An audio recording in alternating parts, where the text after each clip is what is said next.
Bismillahirrahmanirrahim. Assalamualaikum warahmatullahi wabarakatuh. Saudara-saudara dimanapun kita berada, Alhamdulillah kita bertemu kembali di DNA Business Channel. Satu channel yang mencoba mengangkat tema-tema bisnis, tema-tema usaha, tema-tema filsafat, dan beberapa hal mungkin menyangkut tema-tema sosial. Kali ini saya ingin mencoba untuk mendeskripsi salah seorang sosok yang juga sangat fenomenal. Kalau kemarin kita membahas sosok fenomenal yang berbasis di dunia Islam, hari ini saya ingin mencoba mengangkat salah seorang figur yang sangat luar biasa, yang pengaruh intelektualitasnya saya kira terasa semua sampai pada hari ini. Tokoh itu bernama Auguste Comte. Dia seorang tokoh yang lahir kurang lebih pada tahun 1798 dan meninggal diperkirakan pada tahun 1856. Jadi 56 atau 57, jadi usianya kira-kira antara 58 atau 59 atau 60 tahun. Sosok ini terkenal dengan sebuah konsepnya yang saya kira hari ini dikenang oleh dunia karena melalui dialah penemuan teori tentang positivisme diperoleh.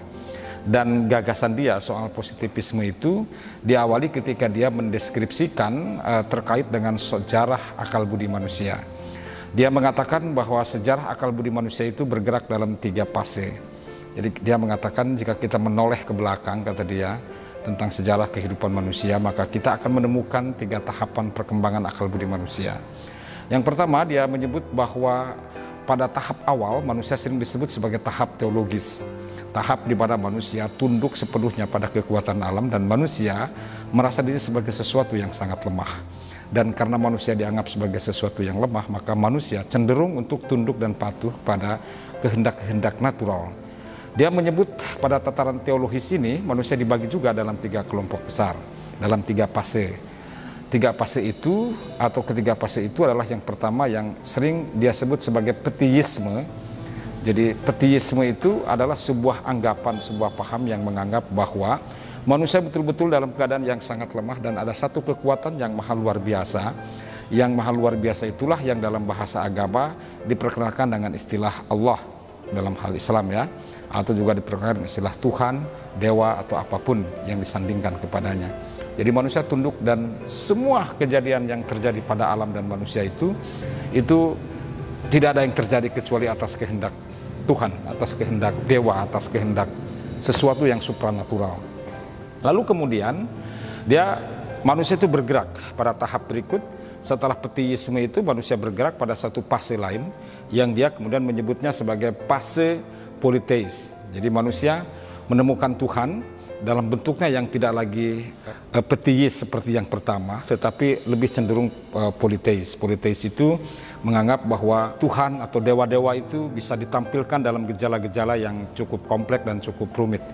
Mungkin dalam banyak hal ini masih menunjukkan bahwa manusia berada dalam keadaan yang sangat lemah, tetapi ketika manusia menyebutkan beberapa bentuk dewa, beberapa bentuk kekuatan yang banyak itu dalam konteks lain bisa saja manusia sesungguhnya sedang menunjukkan bahwa dalam fase perkembangan dan dinamika akal budinya itu sedang menunjukkan adanya kesejajaran antara manusia dengan alam, antara manusia dengan dewa, antara manusia dengan aspek-aspek lain yang terdapat di alam dan di berbagai dewa itu.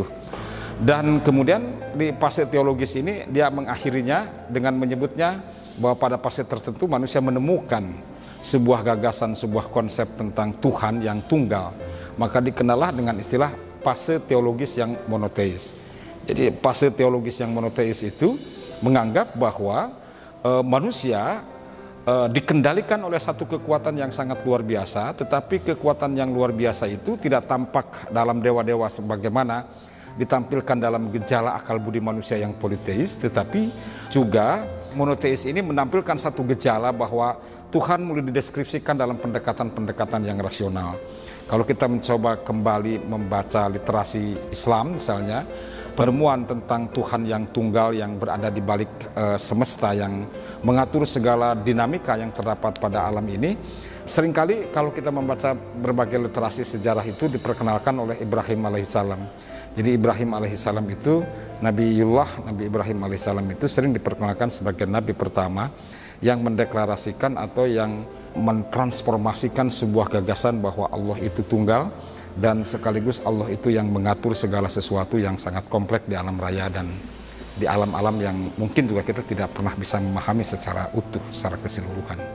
Inilah saya kira konsep pertama dari gagasan Auguste Comte tentang akal budi manusia pada sejarah yang pertama yang disebut dengan istilah oleh dia dengan istilah tataran teologis. Sampai jumpa di edisi Auguste Comte yang berikutnya.